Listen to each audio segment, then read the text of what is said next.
नदनादा मुंसिफ TV में आपका इस्तकबाल। आप देख रहे हैं जय महाराष्ट्र। शुरुआत करेंगे हेडलाइंस के साथ।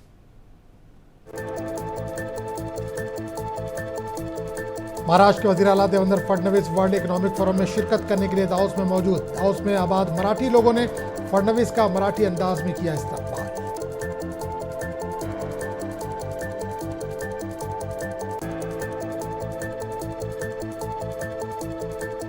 महाराष्ट्र हुकूमत में सरपरस्त के ओहदे को लेकर तनाज़ा देखने को मिला। अपोजिशन ने ली चुटकी।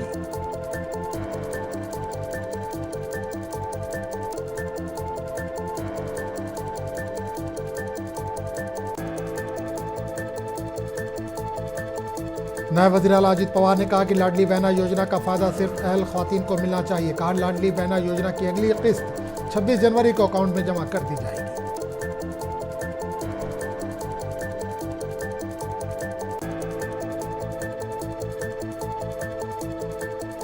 थाने पुलिस ने जाली कॉल सेंटर और सोशल मीडिया के जरिए ख्वातीन को धोखा देने के इल्जाम में एक मुलजिम को किया गिरफ्तार। मजीद की तलाश जारी।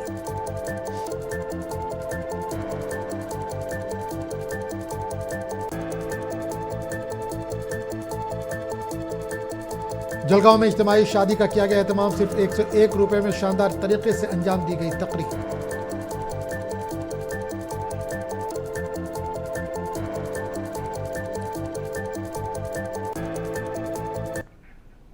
और खबरों की तफसील। महाराष्ट्र के वज़ीर आला Devendra Fadnavis world economic forum की 2025 मीटिंग में शिरकत के लिए दावोस में हैं। दावोस में आबाद मराठी लोगों ने फडणवीस का मराठी अंदाज में इस्तकबाल किया। वर्ल्ड इकोनॉमिक फोरम में फडणवीस महाराष्ट्र की इक़्तिसादी तरक्की के लिए नए इक़दामात की नकाब कुशाई करेंगे।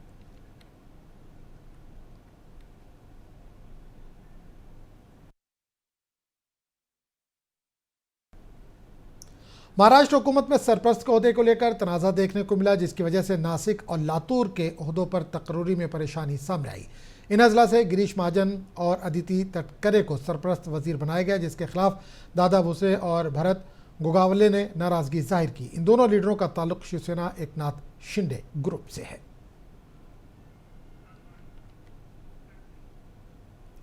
महाराष्ट्र में सरपरस्त वजीर को लेकर बीजेपी की बालादस्ती वाली महायुति में तसादुम की सूरत हाल है। नासिक के सरपरस्त वजीर का तनाज़ा अब तसादुम की शक्ल इख्तियार कर चुका है। बीजेपी और शिवसेना शिंदे के लीडर एक दूसरे पर इल्ज़ाम लगा रहे हैं। इन तमाम तनाज़ात पर बीजेपी महाराष्ट्र के सचिव चंद्रशेखर ने आज मीडिया से बात की। इन्होंने कहा कि तनाज़ा बड़ा नहीं है, इसे हल कर लिया जाएगा।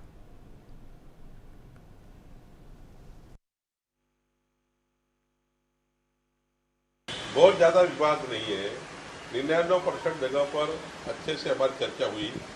थोड़ा रायगढ़ और नासिक को लेकर कुछ कंसेंसस है। हमारी तीनों पार्टियां बैठकर फिर एक बार चर्चा करेगी और बहुत ज़्यादा नहीं है। एक जगह पर दो, तीन वहाँ के सिटिंग मिनिस्टर होने की वजह से उस जिले से आते हैं मिनिस्टर करके थोड़ा सा डिमांड है कि भाई रायगढ़ में आदित्य को दिया तो गोगावली जी का देना चाहिए। नासिक में हमारे गिरीश महाजन को दिया तो वहाँ दादा भुसे जी और मानिकराव कोकाटे जी वहाँ प्रयास कर रहे थे। तो स्वाभाविक है महायुति के लोग तो महायुति के लोग आपस में बैठकर इस चीज़ को आगे लेके जाए। हमने प्रयास भी किया है। बहुत जगह हमारे कंसेंसस हो गए हैं। एक दो जगह बहुत ज़्यादा किसी ना किसी को तो करना पड़ेगा। दो में से किसी ना किसी को करना है तो फिर रीजनल बैलेंस देखना पड़ता है कि भाई जैसा ठाणे से लेकर कोकण तक कोई भी राष्ट्रवादी को इसकी पालक मंत्री पद नहीं है। तो भाजपा शिवसेना के सारे पालक मंत्री हो गए तो एक जगह राष्ट्रवादी को देनी चाहिए, ऐसा कंसेंसस आए। फिर वहाँ पर भी नासिक में कल कुंभ मेला है। कुंभ मेला को लेकर गिरीश महाजन जी का काम बहुत जोरदार रहा है। कुंभ आता है तो कुंभ के टाइम प्रभारी मंत्री गिरीश महाजन जी होने की वजह से पूर्व अनुभव है कुंभ का। इस वजह से उनकी वहाँ पर वहाँ की डिमांड थी और सरकार ने भी ऐसा निर्णय लिया कि शिवसेना यूपीटी के तर्जुमान आनंद दुबे ने महाराष्ट्र में सरपरस्त वजीर की तकर्री को लेकर हमला किया। उन्होंने कहा कि रियासत महाराष्ट्र में भारतीय जनता पार्टी की अक्सरियती हुकूमत है। एकनाथ शिंदे और अजीत पवार इनके साथ है, लेकिन हुकूमत एकनाथ शिंदे को राजी करने में नाकाम हो रही है। आए दिन खबरें गर्दिश कर रही हैं कि एकनाथ शिंदे नाराज़ हो रहे हैं। इन्होंने कहा कि अब जिन दो सरपरस्त वजीर का नाम सामने आया इनको लेकर भी नाराज़गी का दौर जारी है। इन्होंने कहा कि ये बहुत बदकिस्मती की बात है कि आज भीड़ के परभनी में लोग इंसाफ की फरियाद कर रहे हैं, लेकिन इन लोगों की आपसी रस्साकशी खत्म होने का नाम नहीं ले रही है। महाराष्ट्र राज्य में भारतीय जनता पार्टी की पूर्ण बहुमत की सरकार है। एकनाथ शिंदे और अजित पवार उनके साथ हैं, लेकिन एकनाथ शिंदे को मनाने में सरकार असफल हो रही है। आए दिनों खबरें आ रही हैं कि एकनाथ शिंदे नाराज चल रहे हैं। जैसे शादी ब्याह में फूफा जी नाराज हो जाया करते हैं, वैसे एकनाथ शिंदे जी फूफा की भूमिका में आ गए हैं। अब खबरें आ रही हैं कि जो 2 पालक मंत्री बनाए गए थे सरकार द्वारा, एक नासिक के, एक रायगढ़ के। रायगढ़ के लिए अदिति तटकरे और नासिक के लिए गिरीश महाजन, इनकी नियुक्ति को स्थगिति दी गई है कि भाई रोक दिया गया। सोचिए कितना बड़ा इन दोनों का अपमान हो रहा है। अरे भाई, गिरीश महाजन और अदिति तटकरे भी एक मंत्री हैं, चुनाव जीत कर आए हैं। पहले आप उनको पालक मंत्री बनाते हैं, फिर उनको रोक देते हैं एकनाथ शिंदे जी के दबाव से। तो मतलब सरकार के मुख्यमंत्री देवेंद्र जी हैं कि एकनाथ शिंदे हैं? इतनी पूर्ण बहुमत की सरकार, फिर भी ये लोग कामकाज नहीं कर पा रहे हैं, समन्वय बनाकर नहीं चल पा रहे हैं। ये किसका फेलियर है? क्या इसके लिए विपक्ष को दोषी ठहराएंगे? बहुत दुर्भाग्य है कि आज बीड़ में, परभणी में लोग न्याय की गुहार लगा रहे हैं। मुख्यमंत्री जी विदेश में हैं और यहाँ पालक मंत्री की नियुक्तियां रद्द कर दी जा रही हैं, उन्हें रोक दिया जा रहा है। और हम सवाल पूछें तो इन्हें बेचैनी होती है। महाराष्ट्र राज्य में इतना बड़ा मैंडेट, इतना बड़ा जनादेश का आप लोग अपमान कर रहे हैं। आपको अगर काम करने नहीं आता तो अपने पदों से दूर हो जाइए, इस्तीफा दीजिए।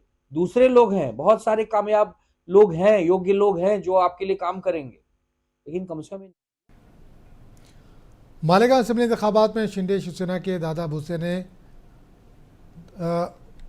वोटों के बड़े फर्क से शिकस्त दे दी है। मालेगांव मार्केट कमेटी में आज एक बार फिर भूसे ने इख्तिदार हासिल कर लिया। 18 में से 14 डायरेक्टर भूसे ग्रुप में शामिल हुए और चंद्रकांत शिवाले चेयरमैन और अरुणा ताई नायब चेयरपर्सन बनी। इन सबका इस्तकबाल वजीर दादा भूसे ने अपने दफ्तर में किया।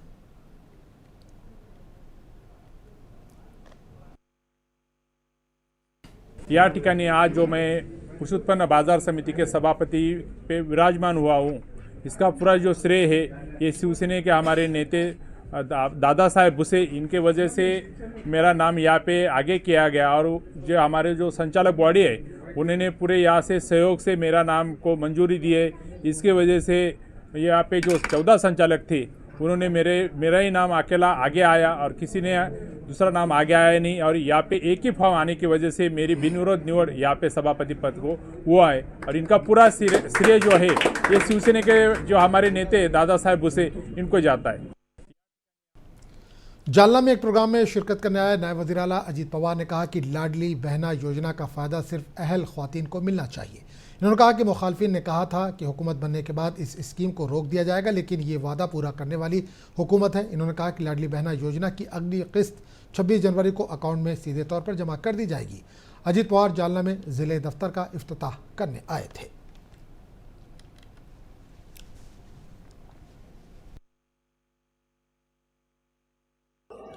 गरीब महिलांच्या करता ज्यांचं 2.5 लाख रुपयाच्या आतमध्ये वर्षाचं उत्पन्न आहे, 2.5 लाख काही कमी नाहीये, म्हणजे 20,000 रुपये, 21,000 रुपये साधारण त्याच्या आतल्या महिलांना आपण ते देतोय। महिना 21,000च्या आत। काही काहींनी मधल्या काळामध्ये आम्ही पण म्हणलं नको आता कुठं त्याच्यामध्ये बघत बसायचं वेळ जाईल। आता मात्र माझी तमाम माझ्या महाराष्ट्रातल्या मायमाऊलींना, माझ्या लाडक्या बहिणींना माझं आव्हान आहे की ज्यांचं उत्पन्न 2.5 लाखाच्या वर असेल त्यांनी, जसं मध्ये पंतप्रधानांनी आवाहन केल्यानंतर जे सवलतीचा गॅस सिलेंडर घेण्याची गरज नाही अशांनी गॅस सिलेंडर सवलतीचे घ्यायचं बंद केलं। हाल ही में शिवसेना यूबीटी के लीडर संजय राउत ने कहा था कि शिवसेना के लीडरान परेशान और बहुत जल्द ही वो शिवसेना यूबीटी में शमूलियत इख्तियार कर सकते हैं, जिस पर शिवसेना लीडर राहुल शिवाले ने कहा कि शिवसेना यूबीटी के कई लीडर हमारे राब्ते में है, जिसको लेकर यूबीटी ग्रुप में बेचैनी पाई जा रही है।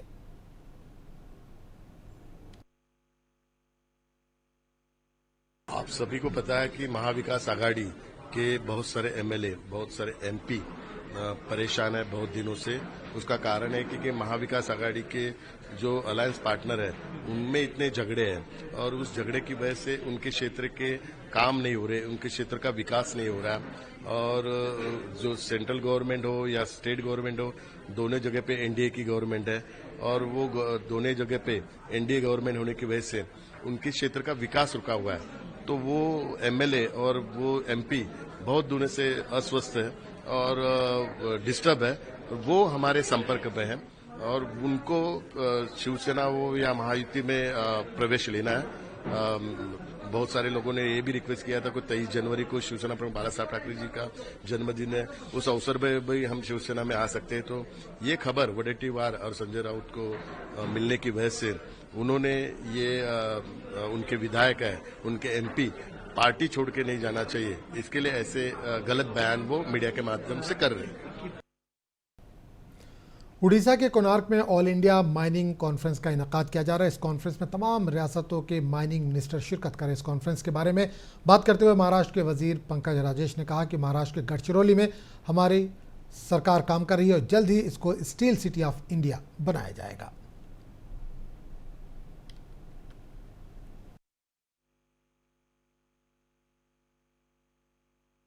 ऑल इंडिया की माइनिंग कॉन्फ्रेंस यहाँ पे कोणार्क में होनी जा रही है उड़ीसा में। इसके लिए पूरे इंडिया के स्टेट के जितने भी माइनिंग मिनिस्टर्स है उनको यहाँ इनवाइट किया गया हुआ है। माइनिंग में क्या अपॉर्चुनिटीज है, क्या चैलेंजेस है, इसके बारे में यहाँ डिस्कशन किया जाएगा और उस पर क्या सोल्यूशंस निकलते हैं ये सेंट्रल गवर्नमेंट उस पर हमको गाइडलाइंस देंगी और उस गाइडलाइंस के तहत देश के सभी राज्यों में काम किया जाएगा। हाँ, महाराष्ट्र में भी है। महाराष्ट्र में एक डिस्ट्रिक्ट है गढ़चिरौली डिस्ट्रिक्ट, जहाँ नक्सलिज्म बहुत ज्यादा था, पर वहां के हमारे सीएम सन्मान्य देवेंद्र जी फडणवीस इन्होंने चैलेंज करके उस डिस्ट्रिक्ट को एक्सेप्ट किया और अभी स्टील सिटी ऑफ इंडिया उसको करने के लिए महाराष्ट्र गवर्नमेंट वहां कोशिश कर रही है। नहीं, उसको अरेस्ट किया गया है और अभी पुलिस उसके तरफ से इन्वेस्टिगेशन कर रही है कि वो चोरी के लिए घुसा हुआ था या कोई और इंटेंशन से उसने वहां प्रवेश किया था। 2014 के बाद महाराष्ट्र की और मुंबई की लॉ एंड ऑर्डर सिचुएशन बहुत अच्छी तरीके से सुधर गई है, जिसका प्रमाण महाराष्ट्र की जनता ने अभी जो चुनाव हुआ उसमें दिखा दिया है। सब महिलाएं, बहनें और वहां के नागरिक खुद को सुरक्षित समझते, इसलिए इतना भारी मतदान वहां पे महायुति और भारतीय जनता पार्टी की जनता को। शिवसेना यूबीटी तर्जुमान संजय राउत ने मरकज को जमकर तनकीद का निशाना बनाया। सैफ अली पर हमले के ताल्लुक से इन्होंने कहा कि कुछ लोग कह रहे हैं कि हमलावर बांग्लादेशी थे। इन्होंने कहा कि इसका जिम्मेदार कौन है। अगर बांग्लादेशी या रोहिंग्या यहाँ मौजूद हैं तो इसकी जिम्मेदारी मरकजी सरकार की है। अमित शाह को इस सिलसिले में जवाब देना चाहिए। संजय राउत ने कहा कि बल्दियाती इंतखाबात करीब है, जिसके चलते इस तरह की चीज़ों को बीजेपी हवा दे रही है। बीजेपी वाले बोल रहे हैं कि सैफ अली खान के ऊपर जो हमला हुआ है वो एक इंटरनेशनल क्या बोलता है कॉन्स्पिरेसी। क्या उसमें इंटरनेशनल कॉन्स्पिरेसी क्या है? ऐसा क्या है? एक अभिनेता का ऊपर हमला हुआ है, चाकू से हमला हुआ है, उसके पीछे का रहस्य क्या है वो आप जनता को बताइए। वो कौन है, क्या है? अगर वो बांग्लादेशी है और बीजेपी वाले मुंबई के बांग्लादेशी जोर से बोल रहे तो उसकी जिम्मेदारी किसकी है? केंद्र सरकार की है। अगर बांग्लादेश से यहाँ आए हैं, रोहिंग्या आए हैं, तो अमित शाह की जिम्मेदारी है, गृह मंत्री जी की। तो इस्तीफा दीजिए, मांगो उनका इस्तीफा। हाँ, अगर बांग्लादेशियों को हटाना है आपको तो आप प्रधानमंत्री जी को जाकर डेलीगेशन मुंबई का लेके जाइए। मैं आह्वान करता हूँ, यहाँ के मुंबई के जो बीजेपी के नेता है मंगल प्रभात जी लोढ़ा होंगे, आशीष शेलार जी होंगे। मुंबई में अदाकार सैफ अली खान पर हमले के बाद कई तरह की खबरें गर्म हैं। मुलजिम की जहां धरपकड़ जारी है, वहीं दूसरी तरफ भजन सिंह इन दिनों सुर्खियों में। भजन सिंह ने ही सैफ अली खान को जख्मी हालत में अस्पताल पहुंचाया था। Social media influencer Faizan Ansari ने भी भजन सिंह से मुलाकात की और उन्हें मुबारकबाद पेश की।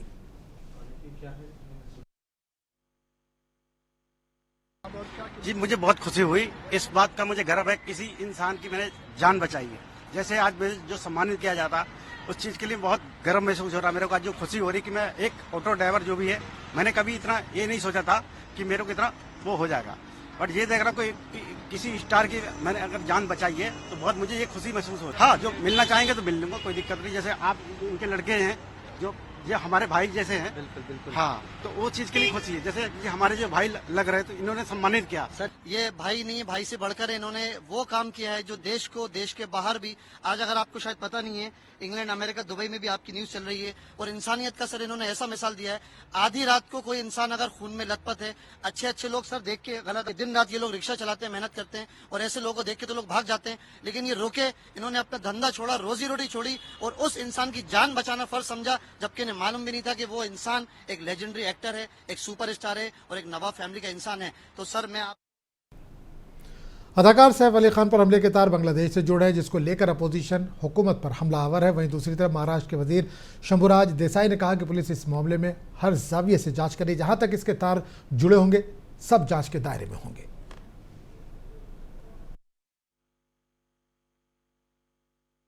जो सैफ अली खान पर अटैक होने की बात है ना, इसके बारे में हमारे जो राज्य मंत्री गृह है योगेश कदम साहब, उन्होंने तुरंत उसी दिन उस बारे में पूरी इंफॉर्मेशन ली है। वहां के इन्वेस्टिगेशन ऑफिसर्स के साथ, वहां के लोकल अधिकारियों के साथ उनकी बात हो गई है।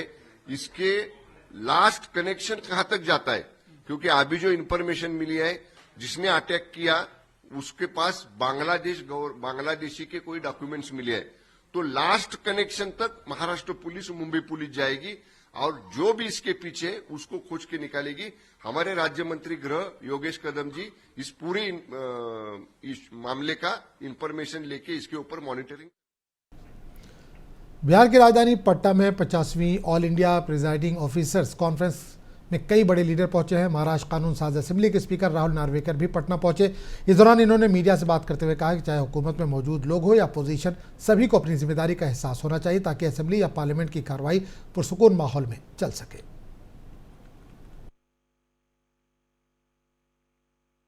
लोक प्रतिनिधि संसदीय लोकशाही के सिस्टम में बहुत ही महत्वपूर्ण होते हैं। वो लोगों के लिए रोल मॉडल रहते हैं। उनके आचार विचार और कंडक्ट से लोगों का विश्वास या तो संसदीय लोकशाही पर टिकता है या फिर बिगड़ता है। और इसीलिए मैं समझता हूँ इतना बड़ा दायित्व उनके ऊपर होने के कारण उनके कंडक्ट को पब्लिक में और हाउस के अंदर बहुत ही सही रहना बहुत ही आवश्यक है। और इसलिए इस प्रकार का आचार संहिता कंडक्ट के लिए लाना, ये भी इससे मैं सहमत हूँ। दुर्भाग्यपूर्ण है कि कई बार हमने देखा है कि नियोजित तरीके से सेशन डिसरप्ट होते हुए, प्रोसीडिंग्स डिसरप्ट होते हुए, ये लोकशाही के लिए, ये पार्लियामेंट्री डेमोक्रेसी के लिए बहुत प्रेरणादायी परिस्थिति नहीं है। और इसलिए मैं समझता हूँ कि सभी लोक प्रतिनिधियों ने, सभी दल के लोगों ने अपनी जिम्मेदारी, अपना दायित्व ध्यान में रखते हुए पार्लियामेंट्री कंडक्ट योग्य रखना चाहिए। जलगांव जिले के मस्जिद खालिद बिन वलीद फातिमा नगर में 11 गरीब बेटे और बेटियों की शादियां सिर्फ 101 रुपए में शानदार तरीके से अंजाम दी गई। गैर ज़रूरी खर्चों पर रोक लगाने के लिए ये इक़दाम किए जा रहे हैं। इस इज्तिमाई शादी पर जलगांव के ट्रस्टीज़ की जानिब से मुबारकबाद पेश की गई। ज़िला भर से 11 जोड़ों को मुबारकबादी दी गई। दूल्हा और दुल्हन को ज़िंदगी की ज़रूरी अशिया भी फराहम की गई।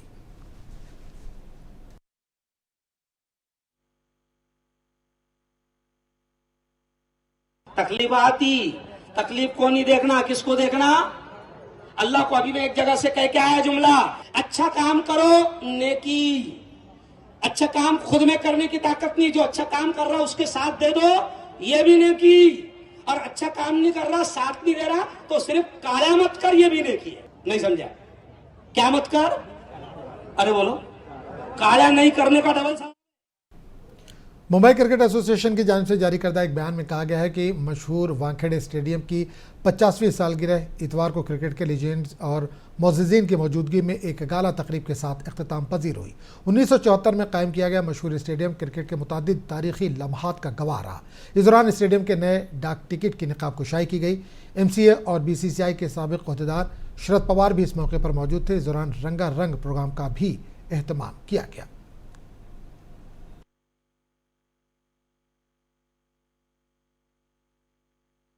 वानखेड़े स्टेडियम हे नाव जगाच्या क्रिकेटमध्ये करून 100% श्रेय या वास्तूला आहे आणि या वास्तूमध्ये देशाची प्रतिष्ठा वाढवणारी अनेक उत्तम खेळाडू तयार झाले, त्यांचं स्मरण हे आपल्याला अखंड करावं लागेल।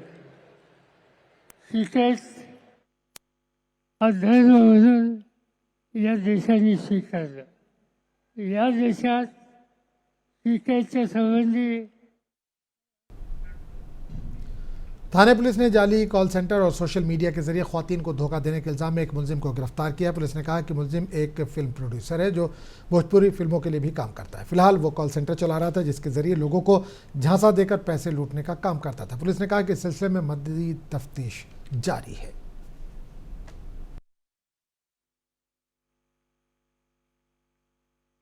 गुने में हमने जो कॉल सेंटर था उस पर रेड किया था, तो उसमें 9 लैपटॉप मिले हैं, राउटर मिले हैं 2, और बाकी जो कंप्यूटर को लगते हैं वो चीज़ें हैं। उसके सिवा लड़की ने जो पैसे ट्रांसफ़र किए थे वो सब अमाउंट हमने रिकवर कर लिया।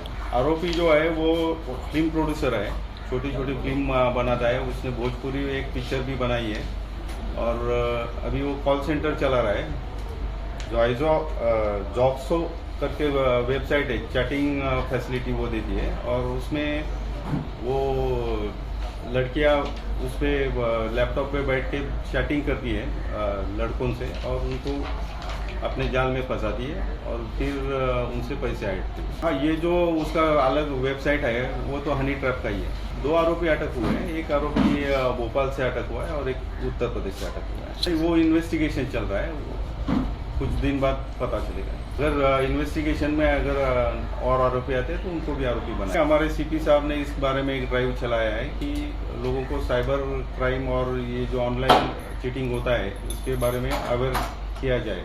तो इसके लिए हम स्कूलों में, सोसाइटी में, सीनियर सिटीजन क्लब में हमारे ऑफिसर जाके लेक्चर देते हैं और किस टाइप के क्राइम होते हैं उसमें आप ना फंसे, इसके लिए अवेयर कर दे। अगर ऐसी कोई कोशिश होती है तो तुरंत पुलिस को। तो इस बुलेटिन में फिलहाल इतना ही। अगले बुलेटिन में आपसे फिर मुलाकात होगी, तब तक के लिए इजाज़त दीजिए। आदाब।